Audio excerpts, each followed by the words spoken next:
आप देख रहे हैं फास्ट अपडेट लाइव बीड। समाजसेवक इम्रान इनामदार आणि इंजिनियर आदिल पठाण यांच्याकडून घडला माणुसकीच्या दर्शन।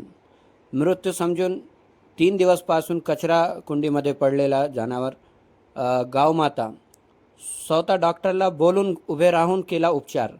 इम्रान इनामदार आणि इंजिनियर आदिल पठाण यांनी दाखवला मुसलमान हे सर्व जाती धर्म आणि पशुसोबतही एक समान प्रेम करत आहे। आपण फास्ट अपडेट लाईव्हच्या माध्यमातून हे मध्ये बघत आहे। इम्रान इनामदार हे स्वतः कचऱ्यामधून जाऊन जो आहे तो ते जनावर गाव मातावर जो आहे तो उपचार करत आहेत आणि त्याला जो आहे तो जीवनदान प्राप्त केला आहे। इम्रान इनामदारच्या हे कार्याला सर्व स्तरावर कौतुक प्रसाद होत आहे। फास्ट अपडेट लाईव्हसाठी नवीद इनामदार बीड।